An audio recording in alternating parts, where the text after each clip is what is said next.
The transformation of the Gaza Strip from a Mediterranean economic hub to a landscape of systemic structural erasure is far more than the collateral effect of a military campaign.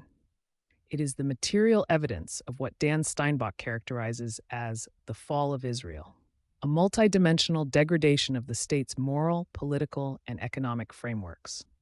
As internal structures corrode under a messianic autocratic shift, the Palestinian population is subjected to engineered asphyxiation.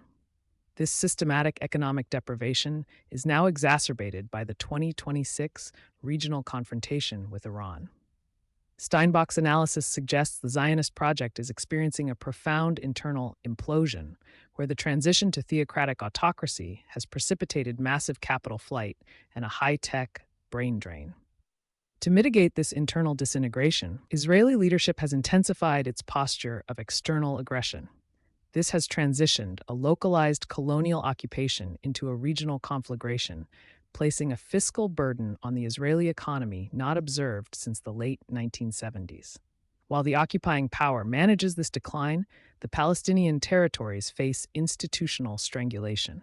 The 2026 emergency budget reveals a deficit representing 70% of total expenditures, a direct result of the systematic withholding of clearance revenues.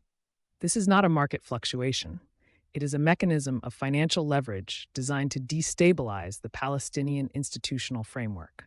We are witnessing the Great Conjuncture, the intersection of long-standing displacement strategies and modern neoliberal failures.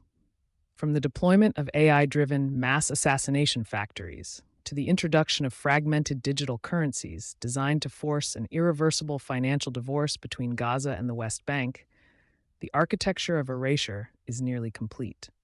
Ultimately, a political system predicated on the long-range disaster of occupation finds its own stability inextricably linked to the crisis it perpetuates. Peace cannot be achieved while the structures of ultra-apartheid remain active. The degradation of the Israeli state and the asphyxiation of Palestine are two components of a single structural crisis that can only be resolved through the recognition of Palestinian sovereignty.